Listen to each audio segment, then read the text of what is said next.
this is a video I thought would be kind of interesting because a lot of people don't even touch upon the subject, and I thought it would be an interesting topic.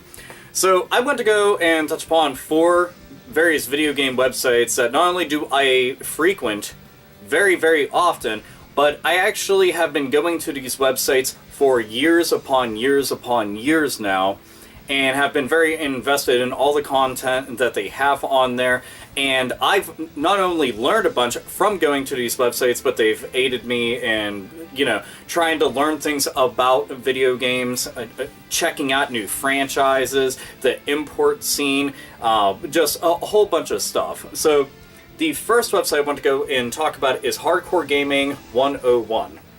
And Hardcore Gaming 101 is a website that typically I end up going there because they cover a lot of niche titles and franchises, things that typically get overlooked, which is a shame because, all of us can think of games out there that sold for shit, but are completely fantastic. It's just for one reason or another, and there's tons of variables that we could go and toss into the hat as to why it didn't sell all that well, but the games were still fantastic regardless, and that's one of the reasons why I like the website so much. And they go into great detail when talking about them, and it's interesting because they also have made a series of books. I own one of them, and it's interesting because I ended up picking up the book without knowing that this was being published and created by Hardcore Gaming 101, and that was Sega Arcade Classics Volume 1, which is a great book in general, obviously, because I bought the fucking thing and was like, holy shit, it's from a website that, I go and check out and stuff. And they have a Castlevania one that I also want to get, and there's a couple other ones that they make, but going through all their articles, again, I've found new games thanks to this website, and they talk about them at great detail, and they cover things, within the PAL regions in Japan only, and, things here obviously in NTSC in North America and Canada and stuff, but it's a very kick-ass website. I implore you to go and check it out, especially if you want to learn stuff about games that you may not have ever heard of, or just be able to see people appreciating some franchises and games, systems, and the like that you like a whole bunch, but nobody else fucking talks about whatsoever, but they'd actually be featured on there. So the next website that I want to talk about, and this is something that I actually don't get to mention a whole bunch on here, but now I get to go and have an opportunity to do that, but there's Unseen64. And Unseen64, they specialize in betas and unreleased games and alpha builds and all sorts of other things. And I like that a whole bunch because I'm one of those people, like, if I get really interested in a franchise or a game or anything like that, I want to see, well, what did it look like before this? What did some of the concept art look like? If there's a debug mode in the game, can I check out parts of the game that weren't actually included with it? And there's so many things like that, and I've always enjoyed that aspect of gaming. And sometimes you end up finding about these unreleased games. Like, just off the top of my head, for example, ToeJam and Earl 3 had shown up as an Xbox exclusive. And ToeJam and Earl was a big franchise for the Sega Genesis / Mega Drive. And the original version of ToeJam and Earl 3 was actually on the Dreamcast, and Unseen64 had talked about that a whole bunch before it ended up becoming common knowledge that this thing was on, you were able to go and pick it up, on the internet and stuff because somebody had found it on a development kit. Just, they bought a Dreamcast development kit and it was right there. Resident Evil 1.5 and Resident Evil 3.5, both of those titles had been covered heavily on there. A system that most people don't even know about, the M2, which was going to come out around the time of PlayStation, Saturn, Nintendo 64, and all that. That system had a bunch of games on it. One of the most noteworthy games of it, myself being a big horror fan, is D2, which came out on Dreamcast. And the original version of that was on the M2, and I got to read all about that while on there. And again, you can check out like so many games that just never got released, or games that eventually got reworked down the road and became something else entirely. And I've always enjoyed the website for that. I've followed them on Facebook, on Twitter. I've been going to the website for years, And it's just an interesting read. I know that that's not something that everybody's going to be interested in. You know, not everybody goes and gets a movie on Blu-ray or DVD and checks out the deleted scenes and stuff. You know, I'm one of those people who likes to go and do that, because if you're really invested in the product, do you want to see all the extra content or the what-ifs or could-have-beens? You know, and that's one of the reasons why I've always liked those kind of sites and just thought they were kind of badass. So, you know, that's a website that I've always want to share with everybody and say, you know, you need to check this out. You will like it a whole bunch. So, you know, there's that. And it's unique. It really is. It's a unique website that you don't see all that often. You know, people don't cover that stuff typically. And they're usually on top of shit, so I like that. Another one, which is a lot more well-known, but it's a website that I've liked for years upon years now, because it's been kind of a go-to source in many ways for me, and that's GameFAQs.com. And GameFAQs, which ended up merging with GameSpot, but GameFAQs is just written cheats, guides, walkthroughs, you name it, for tons of games by gamers. And I have loved that website because there are so many times that there's been a game or a franchise or something like that that I was playing through and I got lost. And, you know, nowadays, you know, modern era, we can just go on YouTube and find a walkthrough and go and view it that way. But on GameFAQs was around for years and years. You know, that was...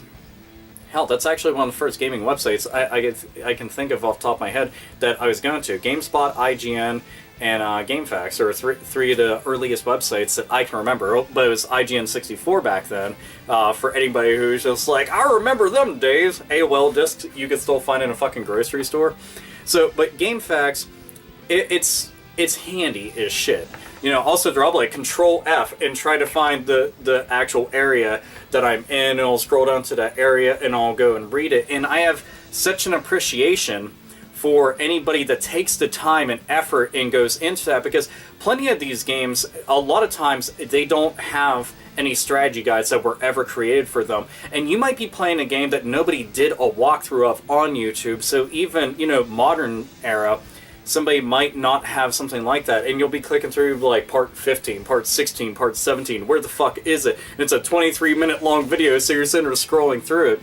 So I kind of like it for stuff like this, and they have in-depth, detailed guides for specific games. Sometimes they'll be like, okay, this right here is just all about, you know, item creation, and it's a guide specifically just for that. Sometimes you're just looking for cheat codes, which I miss cheat codes, by the way, in video games. But I thought it was just cool that they have stuff like that, and they have a big-ass community of people that are on there. There's also lots of reviews that are on there. I remember, I think I wrote like 2 reviews like eons ago, absolutely eons. I don't even know if they're still there or not. I ought to go check that out. I think one of them was for Guilty Gear, if I'm not mistaken. But it's a very good website. And the last one is romhacking.net.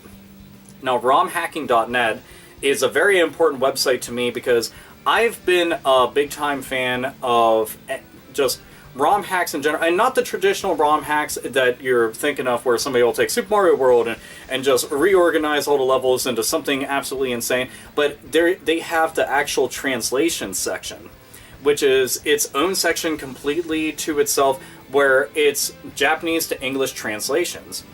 And I'm talking, they cover so much shit. You'll see stuff for the MSX. You'll see stuff for PlayStation 1. You'll see stuff for PlayStation 2, Dreamcast, Nintendo 64, Super Nintendo, you know, you name it, TurboGrafx, it's on there. Sega CD, it's intense how much stuff is on there. Currently, right now, as a matter of fact, I'm playing through Pokemon the Trading Card Game 2 on the Visual Boy Advance, because that's the only way that I can actually play through it. But this thing was, it was taking such a long time to be translated because there was only one person, and then somebody else went and picked up the work and then ran with it and finished it. You know, and I love that. Sweet Home for NES, if it wasn't for people translating shit, that wouldn't have happened. Look at the original Mother game on Famicom, and then Mother 3 on Game Boy Advance. Those were translated by fans, and a lot of that stuff you can find on there. And I've been finding out about games and franchises, like there's one called it's Famicom Detective Club, and they have it for Famicom and then Super Famicom, and I really like Super Famicom version, but I've always been a fan of digital novel type games and point and click adventure type stuff, and this is a whodunit murder mystery type game. And it's really interesting because this is developed and published by Nintendo, and it's a mature rated game. And it's so weird that they never really touch upon it, and I think it's a shame because it's such a fantastic game. And I played through the first Detective Club, now going through the second one. I have to keep going back and playing through it, but it's just amazing to see the time and effort that people have gone through to go and make some of this shit happen. I've got a list like a mile long of games that I would love to see translated, you know. Now, I was so happy to hear when fans had translated Fatal Frame 4, for example, and you'd have that patch and you could play it on your Nintendo Wii. And ROMHacking.net, if you go through it, seriously, always make sure that when you're going through it, there is a tab, or a little drop-down box, rather. Make sure that you go to the section of the ones that are 100% completed. Because, you know, sometimes people will put up the work and it's like, you know, this is what we have done so far. It'll be like 1/4 of the way through or halfway finished. So you want the ones that are completely finished. And anybody out there that's very savvy with Japanese and, you know, also English, if you ever want to go and help out with stuff like that, there's plenty of people out there doing that shit that could use the help. And, you know, if I was bilingual and was able to do shit like that, I'd fucking totally jump on that.